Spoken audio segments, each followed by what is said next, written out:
कर लें, क्योंकि ये पेपर इंपॉर्टेंट है। इसके बहुत सारे क्वेश्चन आपके एग्जाम में आने वाले हैं। तो चलिए हम लोग बिना देरी के आज की इस वीडियो की शुरुआत करते हैं और इस पूरे पेपर को हम लोग अच्छे से देख लेते हैं और एक एक क्वेश्चन का उत्तर जान लेते हैं। ठीक है, यहाँ पे देखिए भैया समय 3 घंटे 15 मिनट का दिया गया है। पूर्णांक यहाँ पे 70 का दिया गया है दोस्तों। पहला निर्देश है कि भाई प्रश्न पत्र 2 खंडों खंड आ तथा खंड बा में बटा हुआ है। दूसरा निर्देश है कि खंड आ में बहुविकल्पी प्रश्न एवं खंड बा में वर्णनात्मक प्रश्न दिए गए हैं। चलिए अब हम लोग एक एक क्वेश्चन का उत्तर देखते हैं और पूरे पेपर को समझते हैं। यहाँ पे पहला क्वेश्चन है दोस्तों आप सभी के सामने कि आतंक का राज्य किसने स्थापित किया था। ठीक है, तो इसका करेक्ट उत्तर होगा दोस्तों रोबेस्पियर। क्या होगा? रोबेस्पियर।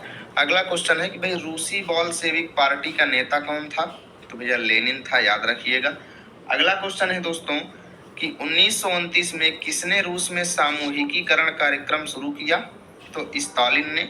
स्टालिन की जगह स्टॉलिन भी लिखा रहे तो याद रखिएगा वही है दोस्तों। ठीक है, डराने के लिए अलग अलग लिख सकता है।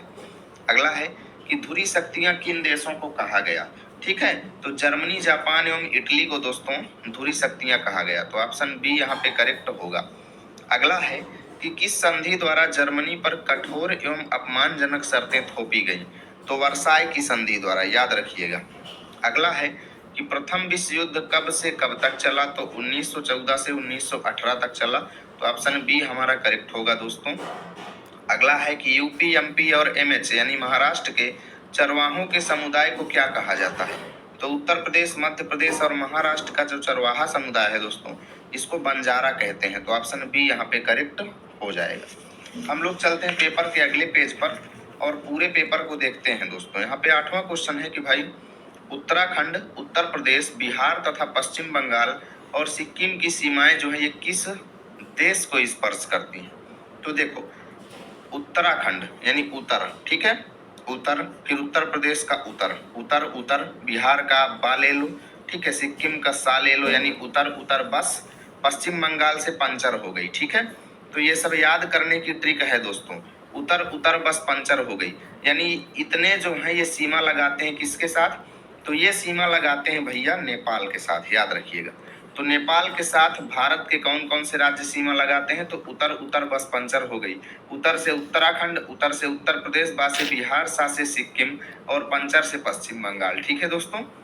अगला क्वेश्चन है कि भाई गोवा के दक्षिण में स्थित पश्चिम तटीय पट्टी क्या कहलाती है? तो ये हमारा गोवा है। ठीक है, गोवा के दक्षिण में जो पश्चिम तटीय पट्टी है यानी ये पट्टी जो है दोस्तों, इसको हम लोग कन्नड़ पट्टी बोलते हैं। क्या बोलते हैं? कन्नड़ पट्टी, याद रखिएगा।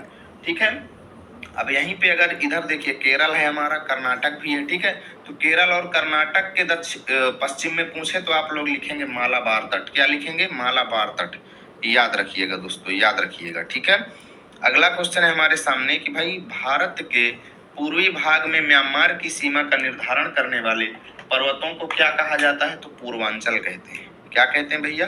पूर्वांचल कहते हैं। तो ऑप्शन बी करेक्ट होगा। अगला है कि भाई गंगा नदी का उद्गम कहाँ से है? तो गंगोत्री हिमनद से है, सभी लोग जानते हैं। ऑप्शन सी करेक्ट होगा। अगला है कि निम्न नदियों में से कौन सी नदी भ्रंश घाटी से होकर बहती है? तो तापी नदी, याद रखिएगा। ऑप्शन डी करेक्ट होगा। अगला है कि गर्मी में उत्तरी मैदानों में बहने वाली हवा जो है उसको हम क्या कहते हैं? तो इसको लू कहते हैं और देहातों में इसको लूक बोलते हैं। क्या होते हैं? लूक, याद रखिएगा। ऑप्शन सी सही है। अगला है इनमें से कौन सा देश लोकतांत्रिक देश है? तो यहाँ पर देखा जाए तो यूएसए यानी अमेरिका जो है ये लोकतांत्रिक देश है दोस्तों। अगला है कि सरकार का ऐसा रूप जिसमें देश पर लोगों का लोगों के लिए और लोगों द्वारा शासन होता है, यानी लोगों का लोगों के लिए और लोगों द्वारा बनाया शासन जो है ये प्रजातंत्र होता है दोस्तों, याद रखिएगा। अगला है कि लोकतंत्र एक शासन प्रणाली है जिसमें श्रम से कातर जीव नहाकर फिर नूतन धारण करता है काया रूपी वस्त्र बहाकर। ये क्लास 10th में आप पढ़ेंगे, हालांकि ये लोकतंत्र के लिए नहीं है दोस्तों। लोकतंत्र एक शासन प्रणाली है जिसमें क्या होता है? तो शासकों का चुनाव एक प्रतिनिधि मंडल करता है। गलत, शासकों का चुनाव जनता करती है। बहुत सही बात है, तो ऑप्शन बी करेक्ट होगा। 17 क्वेश्चन है कि भाई संवैधानिक उपचारों के उपचार द्वारा किन अधिकारों की रक्षा होती है? तो संवैधानिक उपचारों का उपचार, ये अधिकार जो है भैया ये मौलिक अधिकारों की रक्षा करता है, याद रखिएगा। ऑप्शन सी करेक्ट होगा। अगला है भाई इनमें से कौन सा एक राजनीतिक अधिकार है? तो यहाँ पर देखा जाए दोस्तों तो वोट डालने का अधिकार जो है ये एक राजनीतिक अधिकार है। ऑप्शन डी हमारा करेक्ट होगा। अगला है कि बीपीएल कार्ड किसको दिया जाता है? तो बीपीएल का फुल फॉर्म होता है दोस्तों बिलो पॉवर्टी लाइन। क्या होता है? बिलो पॉवर्टी लाइन, यानी कि गरीबी रेखा से नीचे। तो निर्धनता रेखा से नीचे वालों को भैया बीपीएल कार्ड दिया जाता है, याद रखिएगा। ठीक है जी। आईसीडीएस का पूर्ण रूप क्या होता है? तो इंटीग्रेटेड चाइल्ड डेवलपमेंट सर्विसेज, यानी एकीकृत बाल विकास सेवाएं। तो ऑप्शन बी हमारा करेक्ट हो जाएगा। चलिए अब हम खंड व वर्णनात्मक प्रश्नों को देखते हैं। यदि अभी तक